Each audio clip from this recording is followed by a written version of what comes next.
దేవునికి స్తోత్రం. దేవుడు మనల్ని 11 నెలలు కాచి కాపాడి భద్రపరిచాడు. దేవుడు ఈ 11 నెలల్లో మనకి ఎన్నో ఆశ్చర్య కార్యాలు, అద్భుతాలు, ఎంతో విలువైన జీవితాన్ని మనకు ఏర్పాటు చేశాడు. ఈ 11 నెలల్లో మనము దేవునికి ఏం చేసాం? ఈ 11 నెలల్లో దేవుని మనం ఎంత గణపరిచాం? బాగా ఆలోచన చేస్తే దేవునికి మనం ఏమి చేసిన వారం కాదు. ఈ ఆలోచన విధానంలోనైనా మన సొంత అభిప్రాయాలు, సొంత ఆలోచనలు మనల్ని సంతోష పెట్టడంలో ముందుకు తీసుకువెళ్తాయి. కానీ దేవునిని సంతోషపెట్టే విషయాలు మన అవసరతను బట్టి దేవుని దగ్గరికి వెళ్తే సంతోషపడడు. ప్రతి సమయాన్ని క్రమముగా దేవునికి ఇవ్వబడినప్పుడే దేవుడు మనతో మాట్లాడతాడు. ప్రతి విషయాన్ని దేవునికి మొదటిగా మనం ప్రాధాన్యత ఇవ్వబడినప్పుడే దేవుడు మన జీవితాలని అద్భుతంగా మారుస్తాడు. మనం ఎప్పుడు దేవునికి అవకాశం లేకుండా మన సొంత చిత్తాన్ని చేయడానికి ఆశపడితే మన స్వచిత్తం మనకి ఆశీర్వాదకరంగా ఎప్పటికీ ఉండదు. గడిచిన 3 వారాలు మీకు దూరమైనందుకు నాకు చాలా బాధగానే ఉంది. కానీ కొన్ని పరిస్థితులు అలా వెంటాడుతూ ఉంటాయి. ఈరోజు మన పరిస్థితి కూడా ఆత్మీయ జీవితం అనేది దేవునితో సహవాసం లేకపోతే, ఈ డిసెంబర్ నెలలో అడుగుపెట్టి పండగల కోసం లేకపోతే కొత్త సంవత్సరం కోసం ఇలా ఎదురు చూస్తే డిసెంబర్ అయిపోయి జనవరి 5 వచ్చిందంటే మరలా రొటేషన్లు అయిపోయి మనకు కనబడుతుంది. క్రొత్తదనం ఏమీ కనబడదు. ఎలా అయితే గత సంవత్సరం మనం పండగ చేసిన రీతిగా ఈ సంవత్సరం కూడా పండగ చేస్తాము, పండగ వెళ్ళిపోతుంది. కానీ మనలో నూతనమైన జీవితం లేకపోతే, మనలో దేవుని యొక్క ఉద్దేశాలు లేకపోతే, మనలో దేవుని చిత్తం లేకపోతే ఎన్ని సంవత్సరాలు ఎన్ని పండగలు చేసినా నీ వలన దేవునికి ప్రతిఫలం ఉండదు. నీ వలన దేవుడు సంతోషించడు. ఈ లోకంలో మనకి అనేకమైన రిలేషన్స్ ఉంటాయి. ఈ అనేకమైన రిలేషన్స్ మనకి బంధువులని గుర్తు చేస్తూ ఉంటాయి. పరలోకమందున్న దేవుడు కూడా అదే చెప్తున్నాడు. మనకొక రిలేషన్ ఉండాలి నీకు నాకు మధ్యన. నీకు నాకు మధ్యన రిలేషన్ లేకపోతే మధ్యలో 3వ వ్యక్తి వస్తాడు. ఆ 3వ వ్యక్తి వచ్చి నీ పైన బాణాలు వేస్తాడని చెప్తున్నాడు. ఈ 3వ వ్యక్తికి మనం ఎందుకు అవకాశం ఇవ్వాలి? మీరు ఎప్పుడైనా గమనించండి, మీ నోటికి కళ్ళెం లేకపోతే భార్యాభర్తల మధ్యన ఉండవలసిన విషయాలన్నీ 3వ వ్యక్తికి చెప్పినప్పుడు అవి ఊరంతటికి అల్లరిగా మారిపోతాయి. భార్యాభర్తలుగా మీ మధ్యన దాచుకోవలసిన రహస్యాలు, మీ బాధలు వచ్చిన ఏ స్త్రీకో మీరు మాట్లాడి బోధిస్తే ఆవిడ ఊరంతా వెళ్ళి అల్లరి చేస్తుంది. వారి పైకి అలా నటిస్తున్నారు, కానీ వారి కుటుంబంలో ఎన్నో శోధనలు ఉన్నాయి. ఆమె భార్య నాకు చెప్పిందని చెప్పి చాలా మంది చెప్తూ అల్లరి చేయడానికి ప్రయత్నం చేస్తారు. ఈరోజు మన జీవితాల్లో కూడా ఒక రిలేషన్ అనేది ఉండాలి దేవునితో. మనుషులతో ఎలా అయితే మనకి రిలేషన్ ఉందో దేవునితో మనకి రిలేషన్ అంటే రీతిగా ఉండాలి. ఈరోజు అటువంటి రిలేషన్ లేకుండా ఎన్ని పండుగలు చేసినా, ఎన్ని సంతోషకరమైన కార్యక్రమాలు దేవుని కొరకు జరిగించినా మన హృదయం దేవునికి లేకపోతే, మన జీవితం దేవునికి ఇవ్వకపోతే దేవుడు నీవు చేసే క్రమాన్ని ఏమాత్రము లక్ష్య పెట్టడు. దేవుడు ఎప్పుడు లక్ష్య పెడతాడంటే నీ జీవితం పరిపూర్ణంగా ఆయనతో సహవాసం చేస్తున్నప్పుడు, నీ జీవితం సంతోషంగా ఆయనతో సహవాసం చేస్తున్నప్పుడు, ఆయనతో ఎప్పుడైతే నీవు అనుబంధం కలిగి ఉంటావో, ఒక రిలేషన్ ఎప్పుడైతే ఏర్పాటు చేసుకుంటావో, ఆ రిలేషన్ మధ్యన దేవుడు బంధాన్ని పెంచడానికి ఎన్నో అనుగుణమైన స్థితిని మనకి తెలియచేస్తూ ఉంటాడు. చూడండి, ఇక్కడ చదవబడిన వాక్యాల్లో ఎఫెసీ పత్రిక సంఘానికి రాస్తూ ఏమంటున్నాడు? తుదకు మహాశక్తిని బట్టి ఆయన యందు బలవంతులయుండుడి. మీరు అపవాది తంత్రములను ఎదిరించుటకు శక్తివంతులగినట్లు దేవుడిచ్చు సర్వాంగ కవచమును ధరించుకొనుడి. చిన్న ప్రార్థన చేసుకుందాం.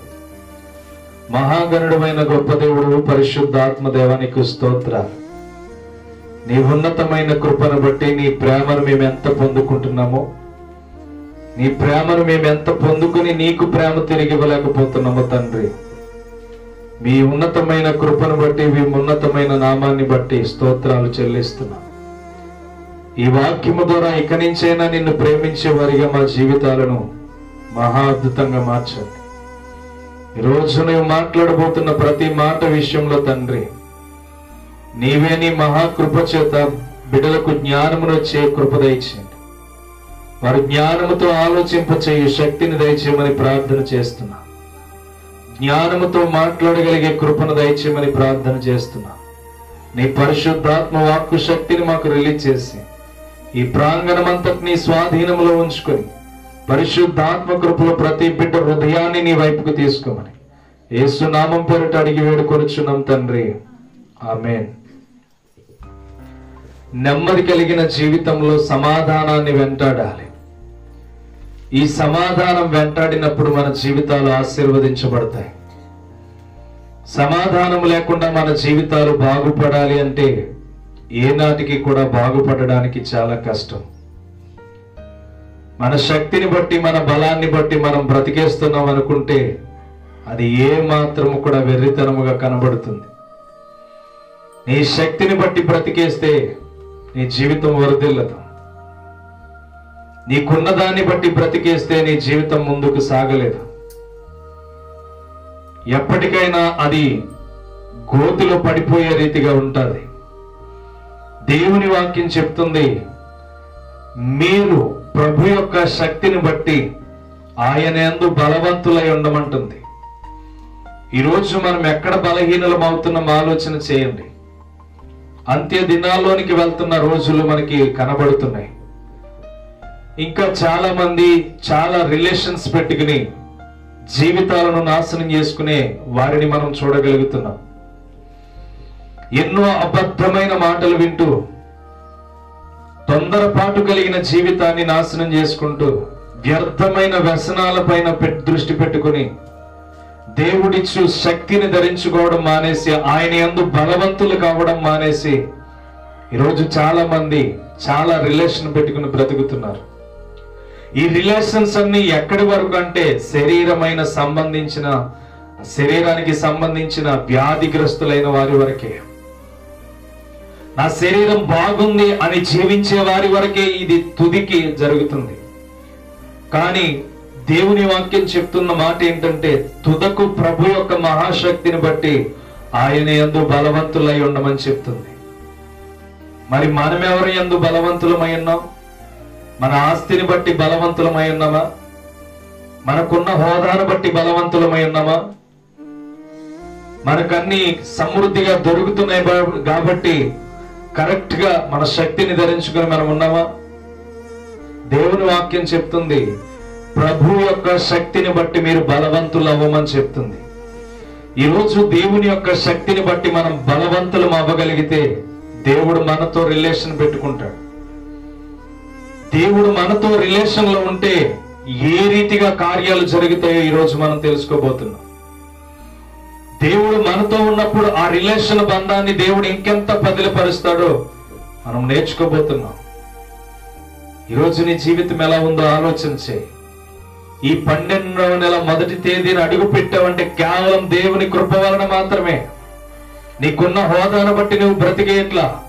అనారోగ్యంతో హాస్పిటల్లో ఎంతో మంది ఎన్నో జబ్బులతో కనబడుతున్నారు, ఎన్నో వ్యాధులతో కనబడుతున్నారు. ఏ అంటే వాళ్ళకి దేవుని యొక్క శక్తి ఏంటో తెలియక హాస్పిటల్ చుట్టూ తిరుగుతున్నారు. దేవుని యొక్క బలం ఏంటో తెలియక హాస్పిటల్ చుట్టూ తిరుగుతున్నారు. ఈరోజు నీ జీవితం సుందరమైనదిగా ఉన్నప్పుడు దేవునితో రిలేషన్ పెట్టుకోవడానికి మనం ప్రయత్నం చేయాలి. ఆయన అపోస్తలుడైన పౌలు ద్వారా మాట్లాడుతున్న మాట, ప్రభు యొక్క మహాశక్తిని బట్టి బలవంతులై ఉండమంటున్నాడు. అంటున్నాడు, మీరు అపవాది తంత్రములను ఎదిరించుటకు శక్తివంతులగినట్లు దేవుడిచ్చు సర్వాంగ కవచాన్ని ధరించుకోమని చెప్తున్నాడు. ఈరోజు సర్వాంగ కవచం అంటే మనకు అర్థం తెలుసా? ఆనాడు యుద్ధానికి వెళ్ళినప్పుడు ప్రతి ఒక్కరూ ఒక ప్రొటెక్షన్ పెట్టుకునేవారు. చేతిలో ఇలా ఒకటి బల్లెముగా ఏర్పాటు చేసుకుని దాన్ని అడ్డు పెట్టుకుని బాణములు వేస్తే దాన్ని అడ్డు పెట్టుకోవడానికి దాన్ని ఉపయోగించేవారు. అలాగే శరీరానికి అంతా ప్రొటెక్షన్ వేసేవారు. ఎవడైనా కత్తి దూస్తే నా శరీరంలోనికి వెళ్లకుండా దాని నుంచి తప్పించుకోవాలని వాళ్ళు ప్రొటెక్షన్ ధరించుకునేవారు. శిరస్సుకేమో బలమైన కిరీటాన్ని ధరించుకొని యుద్ధానికి వెళ్తూ ఉండేవారు. ఏ బాణము దాన్ని నా తలలో దూరకుండా దానికి తగిలి పక్కకి వెళ్ళిపోవాలని. అలాంటి ప్రొటెక్షన్ కలిగిన వాళ్ళు ఏం చేసేవారంటే సర్వాంగ కవచాన్ని ధరించుకొని, శరీరానికి సంబంధించిన సర్వాంగ కవచాన్ని ధరించుకొని వాళ్ళు యుద్ధానికి వెళ్ళి విజయాన్ని పొందేవారు. ఆ విధముగా మనం ఆలోచన చేస్తే దావీదు కూడా ఆలోచన చేస్తే గొల్లియాతును కూడా చూస్తే గొల్లియాత్ ఏమో ప్రొటెక్షన్ అంతా వేసుకున్నాడు. అవునా? దావీదు జయించడానికి వెళ్ళినప్పుడు గొల్లియాతు విషయంలో అతని శరీరం అంతా ప్రొటెక్షన్ వేసుకుని ఉన్నాడు. తనని జయించడానికి ఏముంది? ఒడిశల రాయి పట్టుకునే దావీదు వెళ్ళాడు. కానీ అక్కడ ఆలోచన చేస్తే గొల్లియాతు చేస్తున్న పరిస్థితి ఏంటంటే నన్నెవడూ చంపలేడని చెప్పి శరీరం అంతా ప్రొటెక్షన్ ధరించుకుని వెళ్ళాడు. ఇనుప కడ్డీలు ధరించుకుని శరీరానికి వెళ్ళి ఎవ్వడు నన్నేమి ఓడించలేడని చెప్పి సవాలు చేస్తున్న వ్యక్తికి దావీదు ఏ రూపముగా వెళ్ళాడు తెలుసా? దేవుని అనే సర్వాంగ కవచమును ధరించుకుని వెళ్ళాడు. ఇతను శరీరానికి సంబంధించిన కవచాలను వేసుకుని వచ్చాడు. కానీ దావీదు మాత్రం దేవుడిచ్చిన సర్వాంగ కవచాన్ని, ధైర్యమును, విశ్వాసమును ధరించుకొని గొల్లియాతు యొద్దకు వెళ్ళాడు. శరీరానికి సంబంధించుకున్న వ్యక్తి నగ్గాడా? సర్వాంగ కవచము ధరించబడిన వ్యక్తి నగ్గాడా? ఎవరు నగ్గారు? ప్రతి ఒక్కరూ జాగ్రత్తగా ఆలోచించి, వాక్యము మన జీవితాలను మారుస్తుంది. దేవుని శక్తిని మనలో పెంపొందింపచేస్తుంది. గొల్లియాతు విజయాన్ని పొందాడా? దావీదు విజయాన్ని పొందాడా? దావీదు విజయాన్ని పొందాడు. దావీదుకి ప్రొటెక్షన్ ఏముంది? శరీరానికి సంబంధించిన ప్రొటెక్షన్ ఏమీ లేదు. కానీ అంతరంగంలో దేవుని శక్తిని ధరించుకొని ప్రొటెక్షన్ ధరించబడి ముందుకు వెళ్ళాడు. అర్థమవుతుందా? కానీ గొల్లియాతు మాత్రం పూర్తిగా శరీరం అంతా కవచాలను ధరించుకొని నన్నెవడు ఓడిస్తాడని 40 దినాలు సవాళ్ళ విసురుతూ ఉన్నాడు. కానీ ఒకటే ఒక రాయితో గొల్లియాతుని ఏం చేశాడు? పడగొట్టాడు. శరీరం ఎక్కడ కొట్ల, అతనికి ఎక్కడైతే స్పేస్ ఉందో, ఎక్కడైతే ఖాళీ ఉందో ఆ నుదుటి మీద సరిగ్గా రాయి తగిలి అతను బోర్లా పడినట్టుగా వాక్యం చెప్తుంది. అంటే తన ప్రొటెక్షన్ అంతా ఎక్కడుంది? శరీరానికి ధరించుకున్నాడు. కానీ తన ఆత్మవిశ్వాసం దేవుని మీద ఆధారం లేదు. కానీ ఆధారము ధరింపబడ్డ సర్వాంగ కవచమైన దేవుని శక్తిని ధరించుకున్న దావీదు మాత్రం గురు చూసి శరీరం మీద కొట్టగా అతడు బోర్లా పడిపోయాడు. ఈరోజు నీకు చెప్పే పాఠం ఏంటో తెలుసా? నిన్ను అపవాది ఎలా పడగొట్టాలో వాడికి అన్ని విధాలా తెలుసు. నిన్ను అపవాది ఎలా ఓడించాలో వాడికి అన్ని విధాలా తెలుసు. ఏ విషయంలో నీకు స్థానం ఇస్తావో వాడికి అన్ని విషయాలు తెలుసు. వాడు ఏ విషయంలో స్థానమిస్తే నీ జీవితంలోనికి ఎంటర్ అవుతాడో వాడికి అన్ని విషయాలు తెలుసు. అందుకనే ఈరోజు దేవుడు అంటున్నాడు, తుదకు ప్రభు యొక్క శక్తిని బట్టి మీరు అపవాది తంత్రములను ఎదిరించుటకు సర్వాంగ కవచమును ధరించుకోవాలి. ఈరోజు ఒక ప్రొటెక్షన్ మన శరీరం మీద కావాలంటే దేవుని శక్తి మన జీవితాల్లోనికి రావాలి. ఒక ప్రొటెక్షన్ మనలోనికి రావాలంటే ముందు దేవుని శక్తిని నీవు ధరించుకోవడం ప్రారంభించాలి. ఈరోజు ప్రొటెక్షన్ అనేది నీ జీవితంలో ఉందో లేదో ఆలోచించి, ఒక ప్రొటెక్షన్ అనేది నీలో ఉందో లేదో ఆలోచన చేయి. ఒక ప్రొటెక్షన్ అనేది లేకపోతే సాతానుడు అనే బాణములు నీ మీద పడతాయి. అపవాది తంత్రములను ఎదిరించుటకు సర్వాంగ కవచాన్ని ధరించుకోమన్నాడు. మరి ఈరోజు ప్రార్థనా పూర్వకంగా ఎంతమంది దేవుని శక్తిని ధరించుకుంటున్నారు? ప్రార్థనా పూర్వకంగా ఎంతమంది దేవుని శక్తిని మీ గృహాల్లో ధరించుకొనుచున్నారు? ఈ దినాలలో దేవుని శక్తి అయిన సర్వాంగ కవచం మనం ధరించుకోకపోతే, దేవుని బలాన్ని మనము ధరించుకోకపోతే, సాతాను వేయుచున్న అపవాది తంత్రములను ఎదిరించుటకు మీరు ఎప్పటికీ సర్వ శక్తివంతులు అవుతారు. ఈరోజు ఆలోచన చేయండి. గొలియాతు శరీరాన్ని ధరించుకుని వస్తే, దావీదు దేవుని శక్తిని ధరించుకుని వచ్చాడు. ఇద్దరికి వ్యత్యాసం ఏంటో తెలుసా? గొలియాతు తన బలాన్ని నమ్ముకుని, తనకున్న ఆయుధాలను నమ్ముకుని, నన్ను ఎవడు ఏం చేయలేడని ప్రొటెక్షన్ని ధరించుకుని వచ్చాడు. కానీ దావీదు మాత్రం నాకేమున్నా లేకపోయినా దేవుడు విజయాన్ని ఇస్తాడని బరిలోకి దిగిపోయాడు. ఈ రోజు నువ్వు చేయవలసింది ఏంటో తెలుసా? నీవు పెట్టుకునే రిలేషన్ ఇహలోక సంబంధమైన రిలేషన్ అయి ఉండకూడదు. ఇహలోక సంబంధం కలిగిన రిలేషన్ అయి ఉండకూడదు. దేవుని శక్తిని ధరించుకుని, దేవుని బలాన్ని ధరించుకున్న రిలేషన్ అయి ఉండాలి నీది. అలాంటి రిలేషన్ కలిగి ఉంటేనే నీ జీవితంలో విజయం అనేది నువ్వు చూడగలుగుతావు. అలాంటి బలాన్ని ధరించుకోగలిగితేనే నీ జీవితంలో విజయం అనేది నువ్వు చూడగలుగుతావు. అందుకనే మాట్లాడుతున్న మాట ఏంటో తెలుసా? అపవాది తంత్రములను ఎదిరించుటకు మీరు శక్తివంతులగినట్లు దేవుడిచ్చే సర్వాంగ కవచాన్ని ధరించుకోవాలి. వాక్యం అనేది నీకు ప్రొటెక్షన్ ఇస్తుంది. నువ్వు దేవునితో ఎలా ఉండాలని నేర్పిస్తుంది. దేవునితో ఎలా బ్రతకాలని నేర్పిస్తుంది. దేవునిలో ఎలా సహవాసం చేయాలని నేర్పిస్తుంది. ఆ విన్న ప్రొటెక్షన్ ని విని విడిచిపెడితే గనక దేవుడు ఏమాత్రము చూస్తూ ఉండేవాడేం కాదు. ఆయన కూడా రోషము గల దేవుడే.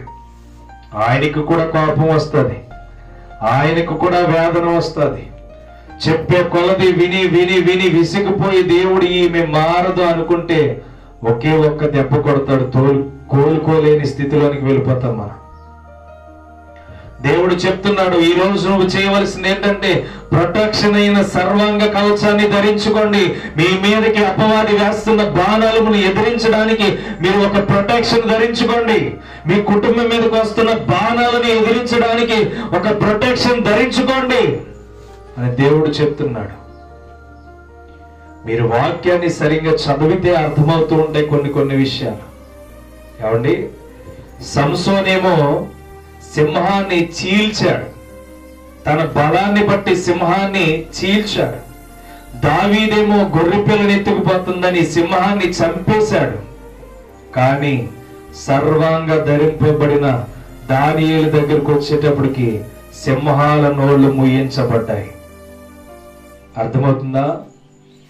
దానియేలు దగ్గరికి వచ్చేటప్పటికి సింహాల గృహలో పడ్డ దానియేలు దగ్గర దేవుడు సింహాలను చీల్చే బలము కాదు గాని ఆ దానియేలు ధరించుకున్న ప్రార్థన శక్తి వాటి నోరును ముయించేసింది. అర్థమవుతుందా? వాక్యం ఏమి నేర్పిస్తుందో ఈరోజు? ప్రార్థన అనే సర్వాంగ కవచాన్ని మనము ధరించుకుంటే, ప్రార్థన అనే సర్వాంగ కవచాన్ని మనము ధరించుకొని దేవునితో రిలేషన్ పెట్టుకుంటే నీ మీదకు వచ్చే ఏ విపత్తునైనా నీవు జయించనక్కర్లా. సంసోను సింహాన్ని దాన్ని బలాన్నంతటిని తట్టుకుని రెండుగా చీల్చేశాడు తన దవడల్ని. దావీదు కూడా తన బలాన్ని బట్టి, తనకున్న జ్ఞానాన్ని బట్టి సింహాన్ని చంపేశాడు. కానీ దానియేలు దగ్గరకు వచ్చేటప్పటికి సింహాలు మోకాళ్ళని దేవుని దగ్గర ఆ యొక్క దానియేలు దగ్గర కూర్చొని, దానియేలు ఏ రీతిగా అయితే రాత్రంతా ప్రార్థన చేశాడో ఆ మోకాళ్ళ మీదని ఆ సింహాలు నోళ్లు ముయించుకొని దానియేలు ప్రార్థన వింటూ ఉండిపోయాయి. దేవునికి స్తోత్రం. అటువంటి కృపలో ఆయన వారిని పెంచాడు. అటువంటి కృప కలిగిన ప్రొటెక్షన్ వారు ధరించుకున్నారు. మరి ఈ రోజు నువ్వేం ధరించుకున్నావు? ఒకడు నన్ను చూస్తున్నాడని నీ జీవితంలో సంబరాలు కొట్టేసుకుంటావు. ఒకడు నా వైపు చూస్తే చాలు నా అందాన్ని బట్టి అని మనం చాలా గర్వపడుతూ ఉంటాం.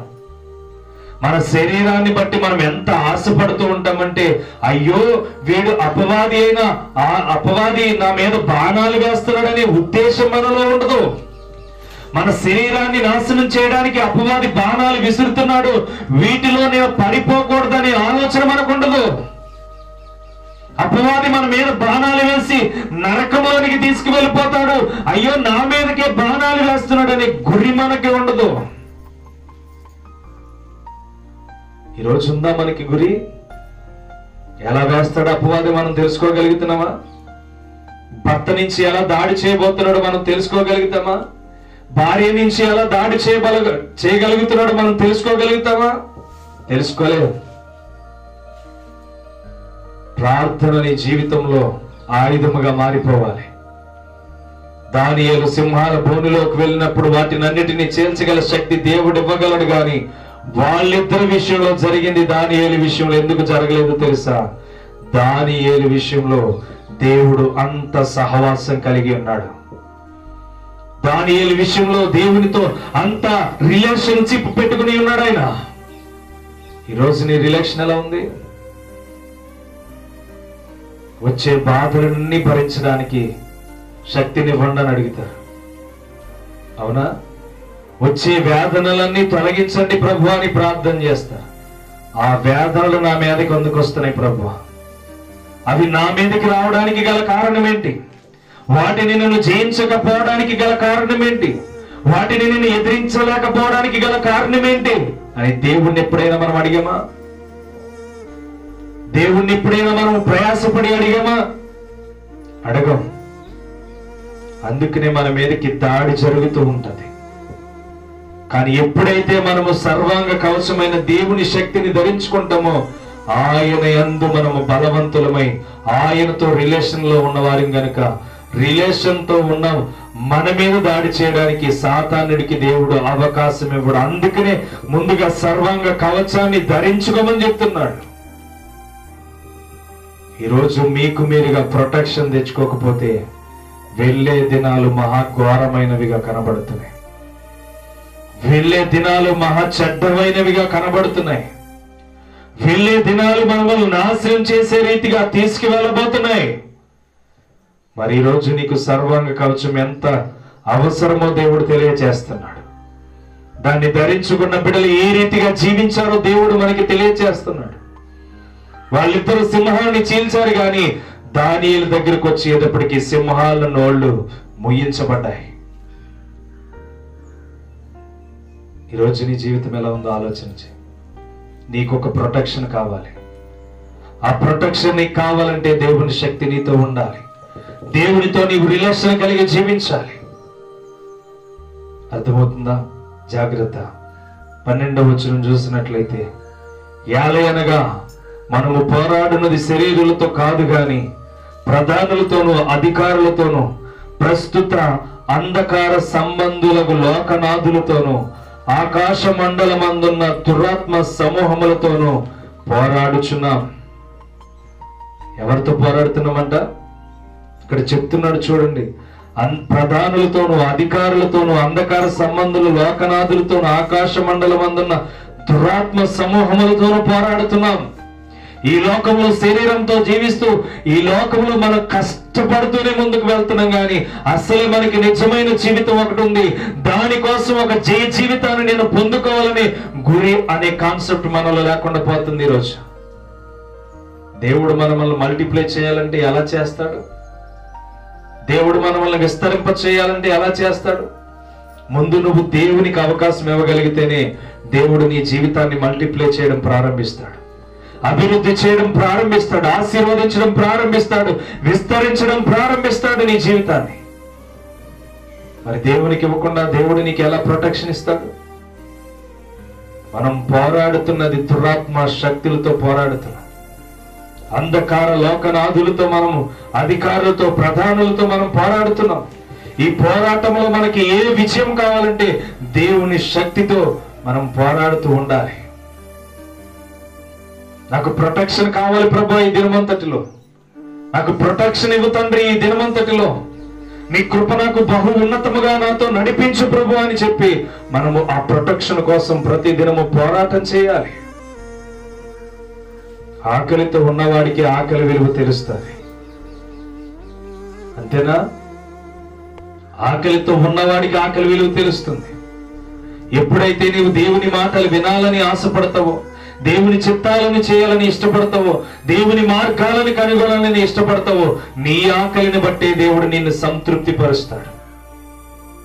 నీ ఆకలిని బట్టే దేవుడు నిన్ను సమృద్ధిలోనికి నడిపిస్తాడు. దేవునికి స్తోత్రం. ఈరోజు ఏ రీతిగా ఉన్నావు? దేవుని మాటలకు ఆకలిగొని ఉండాలి. దేవుని మాటలకి ఎప్పుడైతే ఆకలిగొని ఉంటావో, లూదియా హృదయం తెరిచినట్టుగా దేవుడు నీ హృదయాన్ని తెరుస్తాడు. అవసరాలుగా దేవుడు మనం యూజ్ చేసేది, అవసరాలను బట్ట దేవుని దగ్గరికి మనం వచ్చేది, అవసరాలను బట్ట దేవుణ్ణి మనం ఆశ్రయించేది, అవసరాలను బట్ట దేవుడు మన కోరికలను తీరుస్తున్నాడు. మరింతగా దేవుని సన్నిధికి కోరికలను బట్టి వచ్చేది అది కాదు. దేవుని దగ్గరకు వచ్చేది, దేవుని దగ్గరకు వచ్చినప్పుడు దేవుడు నీకు ఒక విషయాన్ని తెలియచేస్తాడు. నీ జీవితం ఇది కాదు, ఇంకొక జీవితం ఉంది. నువ్వు పోరాడుతున్నది ఈ లోక సంబంధుల నాదులతో పోరాడుతున్నావు. దురాత్మ సమూహములు నీ మీద దాడి చేస్తున్నాయి. చీకటి శక్తులు నీ కుటుంబానికి సమాధానం లేకుండా చేస్తున్నాయి. అంధకార శక్తులు నీ కుటుంబానికి సమాధానం లేకుండా చేస్తున్నాయి. భార్య భర్తల మధ్యన, బిడ్డల మధ్యన చిచ్చులు పెడుతూ నీ కుటుంబంలో సమాధానం లేకుండా చేస్తున్నాయి. వీటన్నిటికీ ప్రొటెక్షన్ కావాలంటే నీవు సర్వాంగ కవచమైన దేవుని శక్తిని ధరించుకొని ప్రార్థన చేయాలి. చేయాలా చేయకూడదా? మన కుటుంబం బాగుండాలంటే ఏం చేయాలి? ప్రార్థన చేయాలి. దేవుని శక్తి మన కుటుంబం మీద ఉండాలంటే, అపవాది శక్తి దూరం అయిపోవాలంటే ముందుగా మనం ప్రొటెక్షన్ కల్పించుకోవాలి. మన కుటుంబానికి బంధువులతో రిలేషన్ పెట్టుకుంటాం, లేనిపోని పెంటల మీద తిరిగేవాడితో రిలేషన్ పెట్టుకుంటాం, అడ్డదిడ్డంగా తిరిగి మోసాలు చేసేవాడితో రిలేషన్ పెట్టుకుంటాం. కానీ నిజమైన స్నేహితులతో మనం రిలేషన్ పెట్టుకోవడానికి చాలా ఆలస్యం చేస్తాం. నిజమైన దేవునితో రిలేషన్ పెట్టుకోవడానికి చాలా ఆలస్యం చేస్తాం. బంధువుడు మోసం చేసినా మరలా క్షమించి వాడితో రిలేషన్ పెట్టుకుంటాం. స్నేహితుడు మోసం చేసినా రిలేషన్ పెట్టుకుంటాం. అన్యాయంగా మన సొమ్ముని దొంగిలించిన ఫోన్లే మనోడే అని చెప్పి క్షమించి వాడితో రిలేషన్ పెట్టుకుంటాం. కానీ దేవునితో రిలేషన్ పెట్టుకోవడానికి మాత్రం మనకి సమయం దొరకదు. దేవుడిచ్చు సత్య వాక్యాన్ని ధరించుకోవడానికి మాత్రం మనకి సమయం దొరకదు. ఎంతకాలం నుంచి వాక్యం మనకు వినపడుతుంది? దేవుని శక్తిని ఎంత కాలం నుంచి మనం ధరించుకోవాలి? దేవుని పద్ధతిని మన జీవితాల్లో ఎంత క్రమముగా నడుచుకుంటూ బ్రతకాలి? నిన్ను బట్టి ఇంకొకరు మారాలంటే నీ స్థితి బాగుండాలి కదా. నీ మాట తీరు బాగుంటేనే ఇంకొకడు నేను చూసి మారుతాడు. నీ పద్ధతి బాగుంటేనే నిన్ను చూసి ఇంకొకడు మారుతాడు. నీ జీవితమే సక్రమంగా లేకపోతే, నీ మార్గమే సరైన రీతిలో లేకపోతే, నీ ఆలోచనే సరైన మార్గంలో లేకపోతే మరి ఎవరు నిన్ను చూసి మారుతారు? ఎవరు నిన్ను బట్టి మారుతారు? ఈరోజు మనం పోరాడుతున్నది దురాత్మ సమూహములతో జ్ఞాపకం చేసుకోండి. దేవుడు నేర్పిస్తున్నాడు, ఈ రోజైనా మీరు సర్వాంగ కవచాన్ని ధరించుకొని మీకు ఒక ప్రొటెక్షన్ కల్పించుకోమని దేవుడు చెప్తున్నాడు. మీరు ఒక శక్తిని ధరించుకొని దేవుని కొరకు ఎదురు చూడండి అని చెప్తున్నాడు. ఏమండి, ఎలీషా మీదకి రథములు వస్తున్నాయి. చూడండి 6వ అధ్యాయం 2వ రాజులు 6వ అధ్యాయం 16వ వచనం చూడండి. అతడు భయపడవద్దు. 15వ వచనం నుంచి చదవమ్మా. దైవజనుడైన అతని పనివాడు పెందల కాడే లేచి బయటికి వచ్చినప్పుడు గుర్రములను రథములను గల సైన్యము పట్టణమును చుట్టుకొని ఉండుట కనబడెను. అంతటా అతని పనివాడు, అయ్యో నా ఏలినవాడా, మనము ఏమి చేయదుమని ఆ దైవజనునితో అనగా. చూడండి, ఇక్కడ ఆలోచన చేస్తే అక్కడ ఒక ప్రొటెక్షన్ కనబడుతుంది. ఏంటయ్యా అంటే, అక్కడ ఎలీషాని చంపడానికి అనేక మంది కూడి వచ్చేశారు, రథములను పట్టుకుని వచ్చారు. అతన్ని చంపివేయడానికి అనేకమైన రాజులు, అధిపతులు వచ్చి అతని చుట్టూ మోగేశారు. ఆయన ఏ కొండ మీద అయితే ఉన్నాడో దాన్ని అంతటిని ముట్టేసి ఇప్పుడు బందీగా మార్చేశారు. అక్కడ 16వ వచనంలో చూస్తే అప్పుడు అంటున్నాడు ఎలీషా, అతడు భయపడవద్దు, మన పక్షమునున్నవాడు వారికంటే అధికులై ఉన్నారని చెప్పి యెహోవా వీడు చూచినట్లు దయచేసి వీడి కండ్లను తెరవమని ఎలీషా ప్రార్థన చేయగా యెహోవా ఆ పనివాని కండ్లను తెరవ చేసిన గనుక వాడు ఎలీషా చుట్టూను పర్వతము అగ్ని గుర్రముల చేత రథముల చేతను నిండి ఉండుట చూచెను. ఎలా చూశాడు? ముందు శరీరాకారంతో చూస్తున్నాడు. అక్కడ ఏం చేస్తున్నాడంటే శరీరాకారంతో తన కింద ఉన్న శిష్యుడు ఏం చేస్తున్నాడంటే శరీరపు ఆలోచనలతో, అయ్యా మనకి ప్రొటెక్షన్ ఏమీ లేదు, ఇదిగో మనం ఉన్న ఈ పర్వతం చుట్టూ గుర్రములతోనూ రథములతోనూ మనల్ని చుట్టుముట్టేశారు, ఇక మనం తప్పించుకోవడానికి వీలు పడదయ్యా, ఇక మనల్ని తప్పించుకోవడానికి సమయం లేదయ్యా, వీళ్ళందరూ మన మీదకి రాబోతున్నారయ్యా అని చెప్పి దైవజనుడైన ఎలీషా ప్రార్థనలో ఉండగా ఆ ప్రార్థన సమయం స్థలమునికి వెళ్ళి ఇదిగో మనకి సంభవించిన మరణం వచ్చేసిందని చెప్పి మాట్లాడుతూ ఆయన విషయంలో మాట్లాడుతుంటే ఎలీషా భయపడొద్దు ఏమన్నాడు? భయపడొద్దు. అంతకు ముందు ఇతని కళ్ళలో లోకానుసరమైన శరీరపు చూపు ఉంది, కానీ ఎప్పుడైతే ఎలీషా ప్రార్థన చేశాడో, ఎలీషా ప్రార్థన చేసినప్పుడు తనకున్న కళ్ళ నుంచి దేవుని శక్తి ఎప్పుడైతే తన కళ్ళను విడుదల చేసిందో తన చుట్టూ ఉన్న అగ్ని రథములన్నీ కనబడడం ప్రారంభించబడ్డాయి. దేవునికి స్తోత్రం. తనకి అప్పటి వరకు ఏం కనబడలేదు. తనకి కూడా ఒక ప్రొటెక్షన్ ఉంది, అది లోకాన్ని జయించే ప్రొటెక్షన్ అని చెప్పి ఆయనకి కనబడలేదు. ఎప్పుడైతే ఎలీషా తన ప్రార్థన ద్వారా కళ్ళు తెరవ చేశాడో తన చుట్టూ ఉన్న, అక్కడ మాట్లాడుతున్న మాట చూడండి, ఆ పనివాడు కండ్లను తెరవ చేసెను గనుక వాడు ఎలీషా చుట్టూ పర్వతమును అగ్ని గుర్రముల చేతను రథముల చేతను నిండి ఉండుట చూచెను. ఏముంది ఇప్పుడు? ప్రొటెక్షన్ ఉందా లేదా? ఎలీషా చుట్టూ ప్రొటెక్షన్ ఉందా లేదా? శరీరానుసారమైన సంబంధము కలిగిన ప్రొటెక్షన్ ఆ పర్వతమును చుట్టేస్తే ఎలీషా చుట్టూ పరలోకమందున్న ప్రొటెక్షన్ ఆ పర్వతం చుట్టూ కమ్మేసి ఉందంట. దేవునికి స్తోత్రం.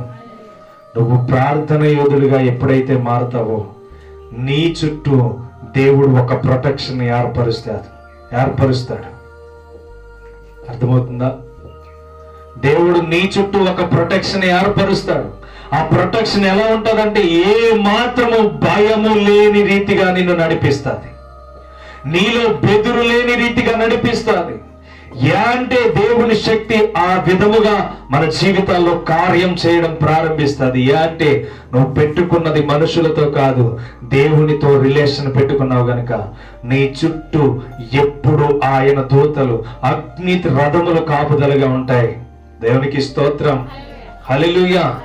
అతడు శరీర స్వభావంతో చూశాడు, అతని కళ్ళకి లోకం కనపడ్డది, కానీ ఎప్పుడైతే అతని కళ్ళు తెరవబడ్డాయో వాళ్ళిద్దరు చుట్టూ ఉన్న ప్రొటెక్షన్ అగ్ని రథములతో ఉందంట. దాన్ని ఓడించడానికి ఎవ్వడు కూడా లేడు. దేవుని శక్తిని ఎప్పుడైతే నువ్వు ధరించుకుంటావో ఆ శక్తి నీకు ప్రొటెక్షన్ ఇస్తుంది. దేవుని బలాన్ని ఎప్పుడైతే నువ్వు ఆశ్రయిస్తావో, ప్రార్థన అనే శక్తిని నీ కుటుంబంలో ఎప్పుడైతే ధూపం వేస్తావో అప్పుడు అపవాది వేస్తున్న ప్రతి బాణములను దేవుడు ఆర్పివేయడానికి తన అగ్నిని నీ కుటుంబం మీద కాపుదలగా ఉంచుతాడు. దేవునికి స్తోత్రం. హల్లెలూయా. కాబట్టి ఈరోజు మీరు ఏ ప్రొటెక్షన్ కలిగి ఉన్నారు? మీ కుటుంబంలోనికి ఎందుకు శ్రమలు వస్తున్నాయి? మీ శరీరం మీద అపవాది ఎందుకు దాడి చేస్తున్నాడు? ఎవడో చెప్పే లాలన మాటలకు మనం ఎందుకు లొంగిపోవాలి?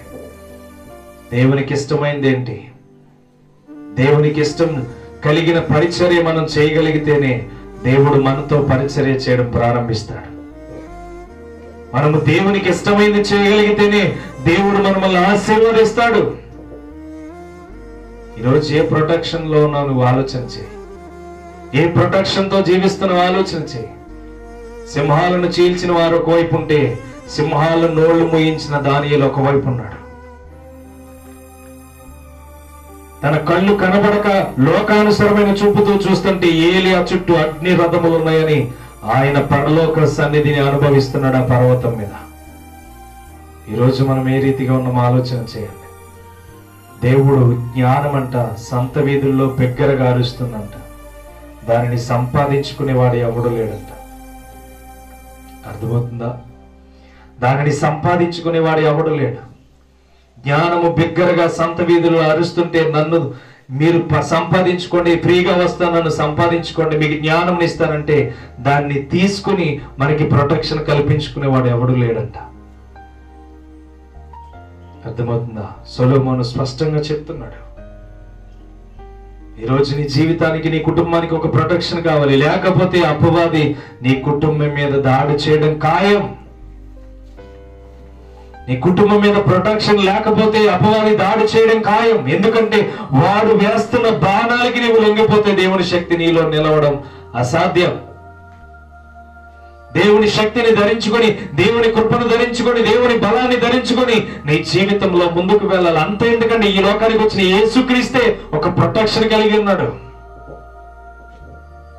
ఆయన కూడా ఒక ప్రొటెక్షన్ ధరించుకోకపోతే అపవాది శక్తిని ఎదిరించేవాడు కాదేమో. ఆయన కూడా ఒక ప్రొటెక్షన్ కోసం 40 దినాలు అరణ్యంలోనికి వెళ్ళిపోయాడు. అంటే లోకమంతటిని జయించాలంటే ముందుగా దేవునికి ప్రార్థన చేసి బయటికి రావాలని 40 దినాల అరణ్యంలోనికి వెళ్ళిపోయాడు. యేసుక్రీస్తే ప్రొటెక్షన్ ధరించుకుంటే మానవులమైన మనం ఏమాత్రం, మన కుటుంబాలు ప్రొటెక్షన్ వద్దా? కావాలా వద్దా? దేవుని శక్తి మన కుటుంబం మీద వచ్చే ప్రతి బాణాన్ని ఓడించాలంటే దేవుని శక్తి మన కుటుంబం మీద ఉండకూడదా? ఉండాలి. ఆ ప్రార్థన ధూపం మనం వెయ్యాలి. యేసుక్రీస్తునంట చూడండి, 4వ అధ్యాయం మత్తయి సువార్త 1వ వచనం.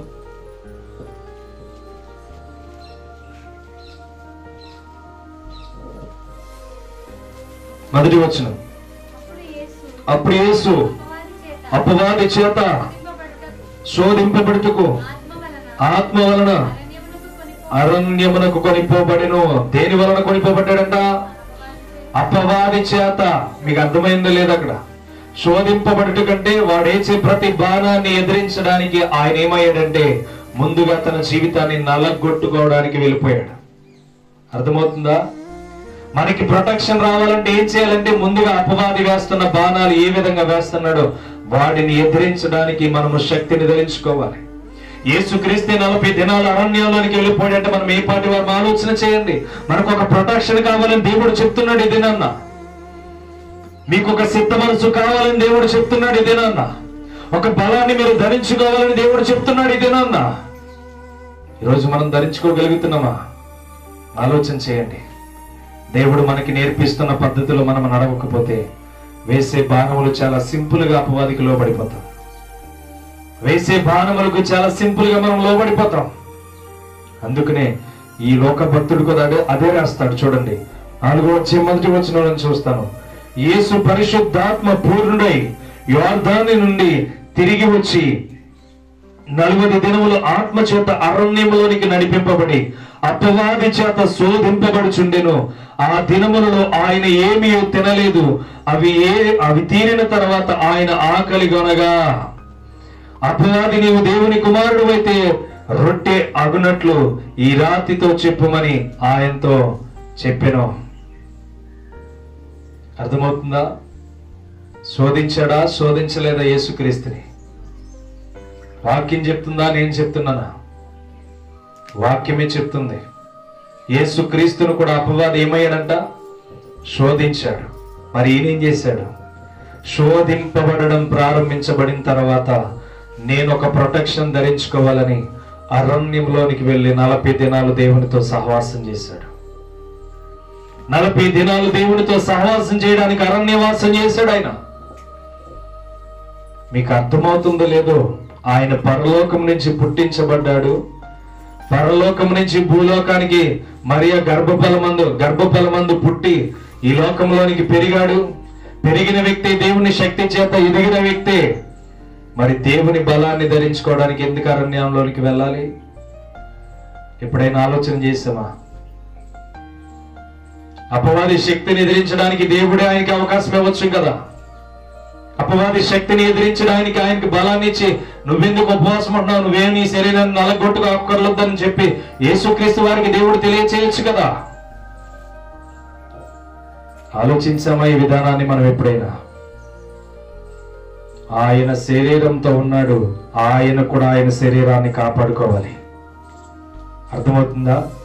ఆయన శరీరంతో ఈ లోకానికి వచ్చాడు, శరీరాకారంతో ఈ లోకానికి వచ్చాడు కనుక ఆ శరీరాకంతో ఆయన ఏం చేయాలంటే ఆయన జీవితాన్ని కూడా జయ జీవితం కలిగి చూపించాలి. వదిలిపెట్టేశాడు ప్రొటెక్షన్ లేకుండా. తర్వాత పరిశుద్ధాత్మ శక్తి చేత ఒక ప్రొటెక్షన్ అనేది ఏర్పాటు చేసుకోవడానికి 40 దినాలు అరణ్యవాసంలో ప్రార్థనలతో సాతాను చేత శోధింపబడుతూ వాడి వేసే ప్రతి శక్తిని ఎదిరించడానికి, బలాన్ని ధరించుకోవడానికి, దేవునితో వాసం చేయడానికి వెళ్ళిపోయాడు. అర్థమవుతుందా? వాక్యం ఏం నేర్పిస్తుంది? ఈరోజు నీకు నాకు ఒక ప్రొటెక్షన్ కావాలని నేర్పిస్తుంది. నీకు నాకు ఒక ప్రొటెక్షన్ ఉండాలని దేవుడు చెప్తుంది. దేవుడు చెప్తున్న ఈ మాటను మనం తిరస్కరిస్తే, దేవుడు చెప్తున్న మాటను మనం తిరస్కరిస్తే ఏ మాత్రము కూడా దేవుడు సహించడు. ఈరోజు మనకి రిలేషన్ దేవునితో ఉండడం మాత్రమే ప్రాముఖ్యం. ఈ దినాల్లో దేవునితో రిలేషన్ ఉండడమే మనకి చాలా ఆశీర్వాదం. అందుకనే చూడండి, ఇక్కడేమో మొదటి వచనంలో అపవాది శోధింపబడుటకు ఆత్మ వలన అరణ్యం కొనిపోబడితే, 8వ వచనంలోకి వెళ్ళిపోయినప్పుడు మాట్లాడుతున్న మాట ఆ 10వ వచనంలో చూడండి.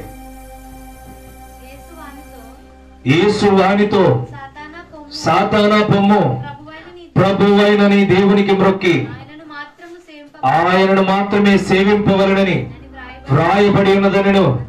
అంతటా అపవాది ఆయనను విడిచిపోగా దేవదూతలు వచ్చి ఆయనకు పరిచర్య చేసిరి. దేవునికి స్తోత్రం. ఎవడు వెళ్తే ఎవరు వచ్చారు? సాతాను వెళ్ళిపోతేనే దూతల దగ్గరకు వచ్చినాయి. అర్థమవుతుందా? మొదటి వచనములోనేమో అరణ్యమునకు సాతాను చేత శోధింపబడుటకు వెళ్ళిపోయాడు. 40 దినాలు శోధింపబడ్డాడని వాక్యం చెప్తుంది. శోధింపబడిన తర్వాత బయటికి వచ్చిన తర్వాత అపవాదికి సమాధానం చెప్పేవాడిగా మారాడు. అర్థమైన వాక్యం అక్కడ మీరు చదవండి ఇంటికి వెళ్ళిన తర్వాత. మొదటి వచనములోనేమో అపవాది చేత శోధింపబడడానికి అరణ్యంలోనికి వెళ్ళిపోయాడు. అపవాది చేత శోధింపబడి 40 దినాలు ముగించుకుని బయటికి వచ్చిన తర్వాత అపవాదికి ప్రశ్నలు వేస్తున్నప్పుడు దానికి జవాబును దేవుడిస్తున్నాడు. అందుకనే ఎప్పుడైతే సాతానా నా యొద్ద నుంచి పొమ్మని దేవుడు చెప్పాడో వెంటనే ఆ సాతాను శక్తి అక్కడి నుంచి దూరం అయిపోయింది. దూరం అయిపోయిన వెంటనే అతనికి ప్రొటెక్షన్ ఇవ్వడానికి ఎవరు వచ్చారంట? దేవదూతలు ఆయన దగ్గరికి ప్రొటెక్షన్ ఇవ్వడానికి వచ్చాయి. కాబట్టి యేసుక్రీస్తు వారి శరీర ఆలోచనలతో ఆయన కూడా బ్రతకొచ్చు, కానీ ఆయనకు ఒక నివాసము పరలోకమందుంది. ఆ పరలోక నివాసము కొరకు ఆయన ఒక ప్రొటెక్షన్ కల్పించుకొని మానవాళి శక్తి మీద, దురాత్మ శక్తుల మీద, చీకటి శక్తుల మీద అధికారమును సంపాదించుకొని ఆయన బయటకు వచ్చి అనేకమైన సూచక్రియలు, అద్భుత కార్యాలు చేయడం ప్రారంభించాడు. 30 ఏళ్లుగా ఆయన చేయలేనివి 31 నుంచి ఎందుకు చేయబడ్డాడు అంటే ఆయనకు ఒక ప్రొటెక్షన్ ఏర్పడిపోయింది. ఆయన చుట్టూ దేవదూతలు సహవాసం చేస్తూ ఉన్నాయంట. నువ్వెప్పుడైతే సాతాను శక్తులను ఎదిరించడం ప్రారంభిస్తావో, చీకటి శక్తులను ఎదిరించడం ప్రారంభిస్తావో, నీ కుటుంబంలోకి వచ్చే శ్రమల గురించి ప్రార్థన చేయడం ప్రారంభిస్తావో, సాతాను శక్తులు నీ కుటుంబం మీద నుంచి దూరం అయిపోయి నీ కుటుంబానికి ప్రొటెక్షన్ ఇవ్వడానికి దేవుని దూతలు నీ కుటుంబానికి కాపుదలగా ఉంటాయి. దేవునికి స్తోత్రం, హల్లెలూయా. కాబట్టి నేటి దినాల్లో మనం ఏమి ధరించుకుంటున్నాం, ఏమి ఆలోచన చేసి జీవిస్తున్నాం, ఏ ప్రొటెక్షన్ లేకుండా మన జీవితాల్లో కష్టాలు అనుభవిస్తున్నాం, ఏ ప్రొటెక్షన్ లేకుండా దేవుని కార్యాలను చేయకుండా మన ఇష్టానుసరమైన జీవితాన్ని చేస్తున్నామో ఇక్కడి నుంచి అయినా గుర్తించడం ప్రారంభించండి. మిమ్మల్ని మీరు బాగు చేసుకోవడం ప్రారంభించండి. మిమ్మల్ని మీరు నిలబెట్టుకోవడానికి ప్రారంభించండి. దేవునితో సహవాసం చేస్తూ అపవాది వేస్తున్న తంత్రములను ఎదిరించడానికి మీరు సర్వాంగ కవచాన్ని ధరించుకోవడానికి మీరు ఎదురు చూడాలి. దేవునికి స్తోత్రం. కాబట్టి దేవుని దగ్గరికి ఎవరు వచ్చారు? దేవదూతలు వచ్చాయి. మీ దగ్గర నుంచి అపవాది ఆలోచనలు ఎప్పుడైతే దూరం అవుతాయో, మీ శరీర బలహీనతల నుంచి అపవాది శక్తులు ఎప్పుడైతే దూరం అవుతాయో, మీ లోపల క్రూరమైన తోడేళ్ళు ఎవరైతే ఉన్నారో, మనుషుల మీద కోపాన్ని పెట్టుకుని ఎవరైతే మిమ్మల్ని ద్రోహముగా నడిపిస్తున్నారో, వీళ్ళందరి ఎడల మీరు ఎప్పుడైతే జాలిపడి వాళ్ళందరినీ క్షమిస్తారో, అప్పుడే మీ ఎదుటకు దేవుని శక్తి వచ్చి మిమ్మల్ని ఆదరించడం ప్రారంభిస్తుంది. దేవునికి స్తోత్రం. ఈరోజు మనం ఎలా బ్రతుకుతున్నామో మనల్ని దేవుడు గురి చేసి ఆ గురి ఎద్దుకు ఎలా ఉన్నారో మనకు దేవుడు తెలియచేస్తున్నాడు. ఈ రోజు నుంచి మీరు దేవునితో రిలేషన్ పెట్టుకుంటే దేవుడు మిమ్మల్ని దీవిస్తాడు. ఆమేన్. అర్థమవుతుందా? దేవుడు మిమ్మల్ని దీవించాలి, మిమ్మల్ని ఆశీర్వదించాలి. మీకు ఒక ప్రొటెక్షన్ దేవుడు ఇవ్వాలంటే మీ జీవితాల్లో దానియేలు వంటి ప్రార్థన కలిగి జీవించాలి. ఎలీషా వంటి ప్రార్థన యోధులుగా మీరు మార్చబడాలి. ఒక ప్రొటెక్షన్ అప్పుడు మనకి ఏర్పడుతుంది. అందుకనే దేవుని వాక్యం చెప్తుంది, 13వ వచనంలో మాట్లాడుతున్నాడు, అందుచేత మీరు ఆపద్దినమందు వారిని ఎదిరించుటకు సమస్తమును నెరవేర్చిన వారే నిలబడుటకును శక్తివంతులగినట్లు దేవుడిచ్చు సర్వాంగ కవచమును ధరించుకోండి. ఎప్పుడంట? మనకొచ్చే శ్రమలు ఎప్పుడైతే ఉంటాయో, మనకొచ్చే భారమైన పరిస్థితులు ఎప్పుడైతే ఉంటాయో, అయ్యో ఈ బలహీనతను బట్టి ఇది జరగదేమో, ఈ బలహీనతను బట్టి ఇది అవ్వదేమో, నా పరిస్థితులన్నీ తారుమారైపోతున్నాయి, ఇవన్నీ జరగడానికి ఇంత ఆలస్యం అయిపోతుంది అనుకున్నప్పుడు ఆ ప్రొటెక్షన్ నిన్ను ఏం చేస్తుందంటే, ఏం భయపడద్దు, ఇదంతా జరుగుతుంది, జడియొద్దని చెప్పి ఆ ప్రొటెక్షన్ నిన్ను ధైర్యపరుస్తుంది. దేవునికి స్తోత్రం. ఒకటే ఆలోచన చేయండి, ఆకలితో ఉంటే నీకు దేవుని మాటలు ఏంటో అర్థమవుతాయి. ఆకలితో లేకపోతే ఎన్ని చెప్పినా నీకు అర్థమవు. దేవుడు చెప్తున్న మాట ఏంటో తెలుసా? నేను నీకు తోడు లేకపోతే నీ కుటుంబం అల్లరి పాలైపోతుంది. నేను నీకు తోడు లేకపోతే నీ కుటుంబంలోనికి వచ్చే శ్రమలు చాలా కష్టమైనవి, వాటిని ఎదిరించడం చాలా కష్టం. నీకున్న శక్తిని బట్టి వాటితో పోరాడమే సరిపోతుంది. కానీ ఎప్పుడైతే నా ప్రొటెక్షన్ నీకు వస్తుందో, ప్రతి శక్తిని ఎదిరించడానికి నేను శక్తిని ఇస్తాను. నీకు వాటన్నిటిని జయించడానికి నీకు శక్తిని ఇస్తాను. నేను వాటన్నిటిని ఓడించడానికి నీకు శక్తిని ఇస్తాను. నేను వాటన్నిటిని దూరపరచడానికి నీకు శక్తిని ఇస్తాను. నేను దేవుడు తెలియచేసేది అది. ఈరోజు ఏ ప్రొటెక్షన్ కలిగి ఉండాలో నీ జీవితంలో గురి కలిగి జీవించు. ఏ ప్రొటెక్షన్ కలిగి నడవాలో ఆలోచన చేయి. ఇక్కడ 14వ వచనంలో అంటాడు, ఏలైనగా మీ నడుమునకు సత్యమును దట్టి కట్టుకొని నీతి అని మైమరుపు తొడుగుకొని పాదములకు సమాధాన సువార్త వలనైన సిద్ధ మనసును జోడు తొడుగుకొని నిలువబడి ఇవన్నీ గాక విశ్వాసముడాలు పట్టుకుని దానితో మీరు దృష్టి అగ్ని బాణములన్నిటినీ ఆర్పుటకు శక్తివంతులు అవ్వండి. శక్తివంతులు అవ్వాలి. ఆ శక్తిని ధరించుకోవడానికి మనము ప్రాయశ్చిత్తముగా ప్రయత్నం చేయాలి. మనకున్న శక్తి కొలది మనం ప్రయత్నం చేయాలి. నీ స్వచిత్తమును నెరవేర్చడానికి ముందుకు వెళ్తే ఏమాత్రం నువ్వు ఆశీర్వదించబడలేవు. నీ సొంత కార్యాలను చేయడానికి ముందుకు వెళ్తే ఏమాత్రం ఆశీర్వదించబడలేవు. నువ్వు అనుకున్నవన్నీ జరగాలి, నువ్వు అనుకున్నవన్నీ ముందుకు సాగాలంటే ముందుగా నీకు ఒక ప్రొటెక్షన్ రావాలి. ఎలా అయితే యేసుక్రీస్తు వారి యొద్దకు దేవుని దూతలు వచ్చి ఒక ప్రొటెక్షన్ కల్పించిన, ఏ ప్రాంతముకు వెళ్ళినా ఆయన అద్భుతాలు చేయడమే చేసుకుంటూ వెళ్ళిపోయాడు. అదే ఒక ప్రొటెక్షన్. లోకానుసరమైన కళ్ళతో పర్వతము చుట్టూ గుర్రములతోనూ రథములతోనూ కప్పిపిచ్చేశారు, మనల్ని చంపేస్తారని అలా అయితే ఆలోచన చేస్తాడు శిష్యుడిగా.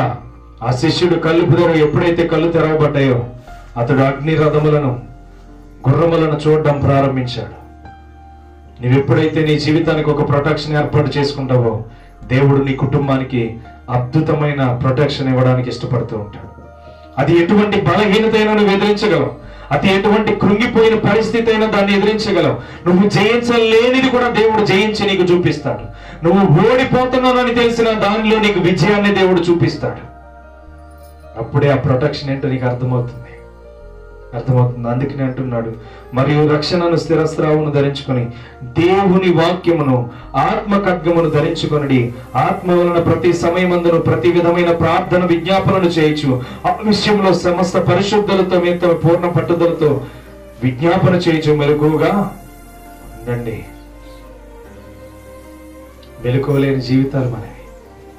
ఈ శీతాకాలం రగ్గుందనుకో, కొంచెం తన్ను పట్టి పడుకుందాం.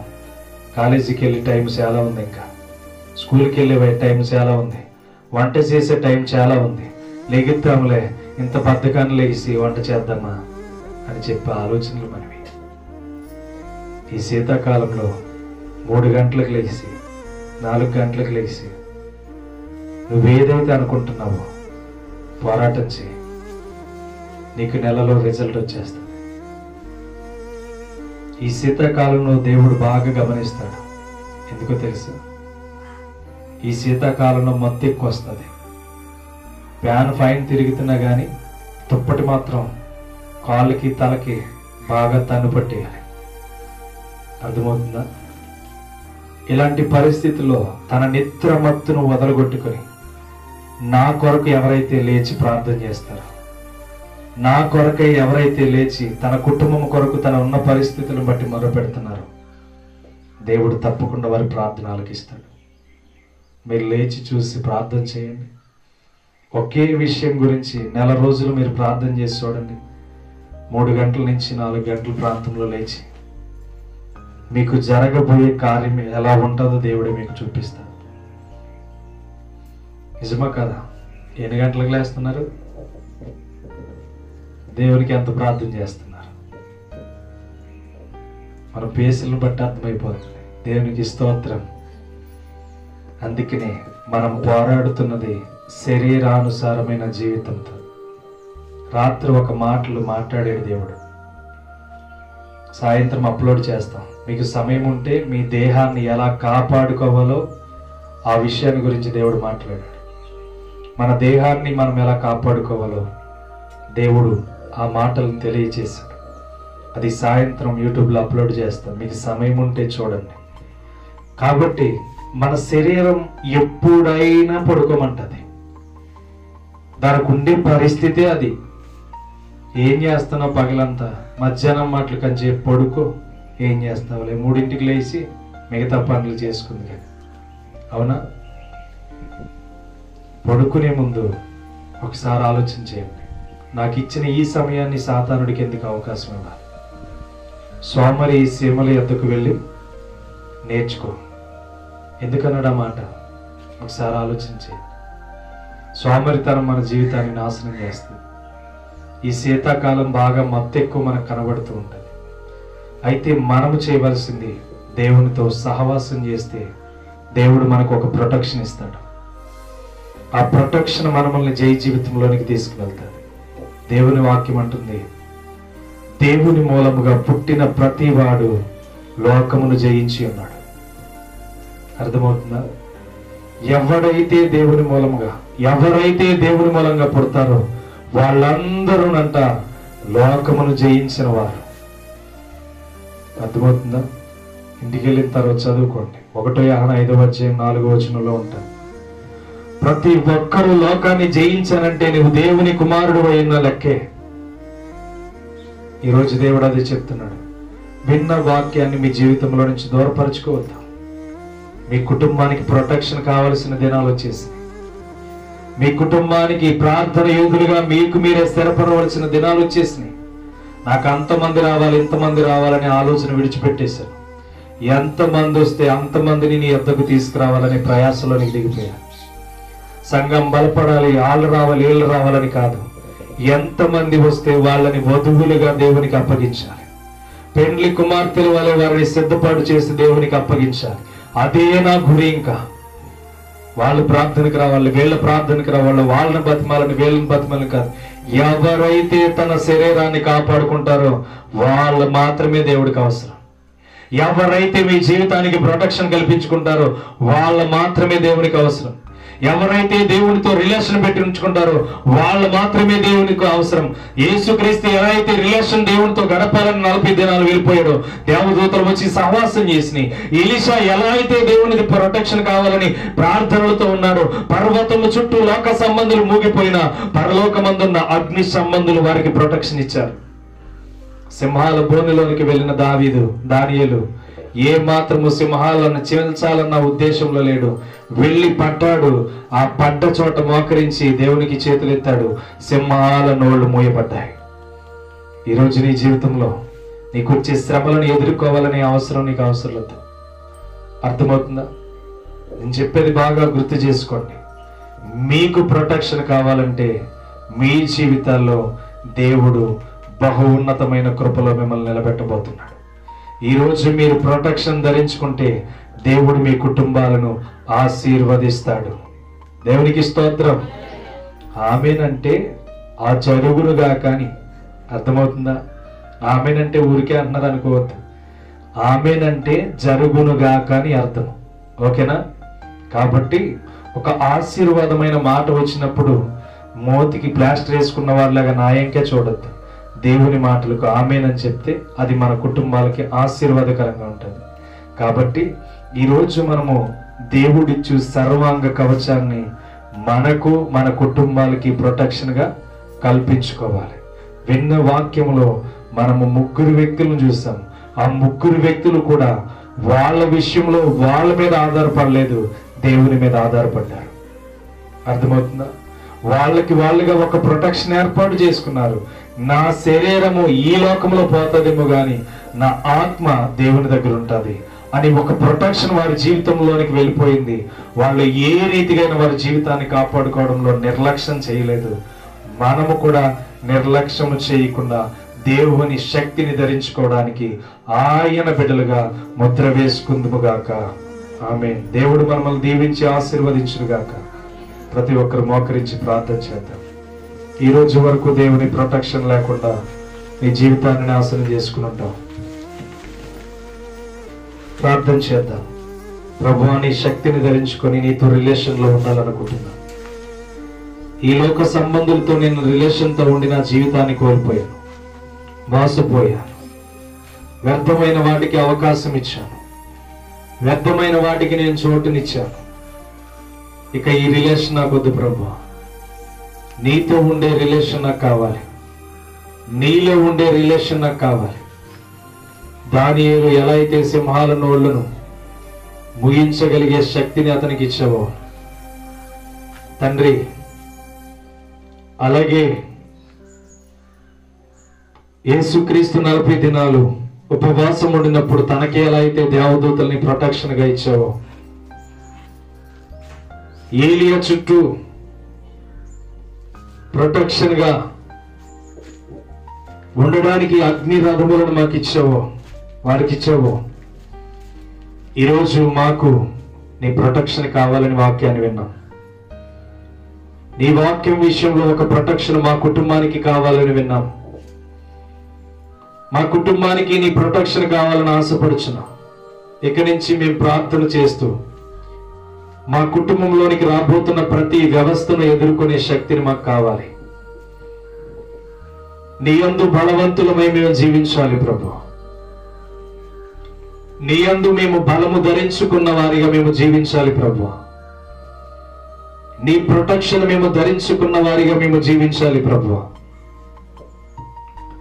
మీ ప్రొటెక్షన్ లో మేము ఆశీర్వదించబడుతూ ముందుకు వెళ్ళాలి ప్రభు. పరిశుద్ధుడా, నాకు నీ సహాయం కావాలి, నీకు ప్రొటెక్షన్ నాకు కావాలి. నేను జయ జీవితాన్ని కలిగి జీవించాలని ఆశపడుతున్నాను. జయ జీవితం కలిగి నేను దీవించబడాలని ఆశపడుతున్నాను. ఇంతకాలము నాకు ప్రొటెక్షన్ అనేది ఎలా ఏర్పాటు చేసుకోవాలో నాకు అర్థం కాలేదు. ఈరోజు తండ్రి, సర్వాంగ కవచాన్ని మేము ఎలా ధరించుకోవాలో, సర్వాంగ కవచాన్ని మేము ఎలా ధరించుకోవాలో మీరు మాకు నేర్పించారు. ఇలాంటి జీవిత పరిచర్యను మాకు ఇచ్చినందుకు తండ్రి, ఈ దినము నుంచి మేము సర్వాంగ కవచాన్ని ధరించుకుంటాం. వ్యర్థమైన వాటికి మేము చోటులేము, వ్యభిచారపు ఆలోచనలకు చోటులేము, పనికి రాని వాటికి మేము చోటులేము, లోకానుసరమైన శరీరానికి సంబంధించిన వాటికి మేము అవకాశం ఇవ్వం. ఇక్కడి నుంచి మా శరీరాన్ని మేము కాపాడుకుంటూ మాకు ఒక ప్రొటెక్షన్, నీతో సహవాసం చేసే భాగ్యం ఇవ్వండి. మేము నీతో నిలబడే బిడ్డలుగా మమ్మల్ని ఆశీర్వదించండి. నీతో నిలబడే బిడ్డలుగా మమ్మల్ని బలపరచండి. మాకు ఒక ప్రొటెక్షన్ కావాలి ప్రభు. మా జీవితానికి ఒక ప్రొటెక్షన్ కావాలి ప్రభు. మమ్మల్ని ఆశీర్వదించి బలపరచండి ప్రభు. మా కుటుంబానికి నీ ప్రొటెక్షన్ చాలా అవసరమైనది. మా కుటుంబం మీద అపవాది చాలా బాణాలు వేస్తున్నాడు. మా కుటుంబానికి అపవాది చాలా బాణములు విసురుతున్నాడు ప్రభు. ఈ బాణములన్నీ మేము ఎదిరించాలి తండ్రి. ఈ ప్రొటెక్షన్ మాకు కావాలని తండ్రి నేటి దినాన్ని మాతో మాట్లాడారు కనుక తప్పకుండా మేము ఈ ప్రొటెక్షన్ ధరించుకోవడానికి ఇష్టపడతాం. తప్పకుండా ఈ ప్రొటెక్షన్ ధరించుకోవడానికి మేము సంతోషంగా ముందుకు వస్తున్నాం తండ్రి. నీవే ప్రేమ చూపించండి, నీవే జాలి చూపించండి, నీవే దయదలచి మాకు సర్వాంగ కవచాన్ని ఇవ్వండి ప్రభు. ఒక ప్రొటెక్షన్ మాకు ఇవ్వండి.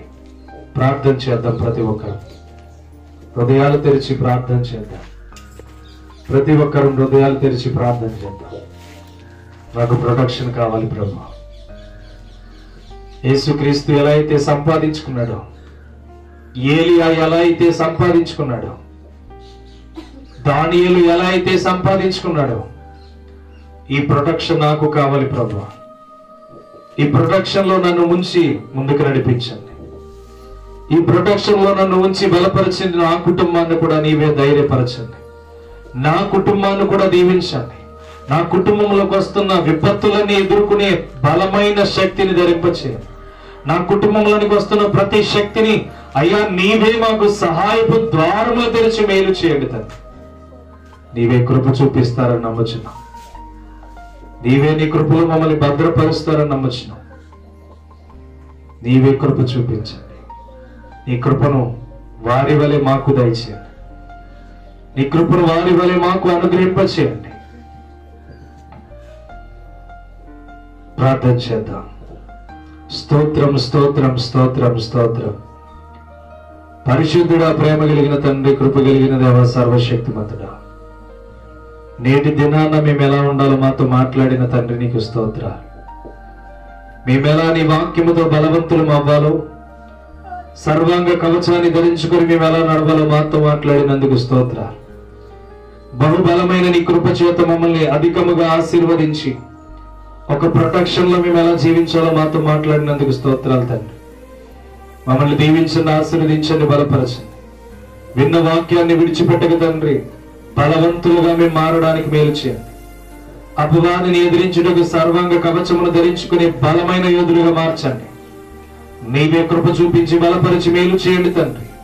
మా మీదకి వచ్చి ప్రతి శక్తిని ఎదిరించడానికి బలమైన ఆయుధముగా మమ్మల్ని నిలబెట్టండి తండ్రి.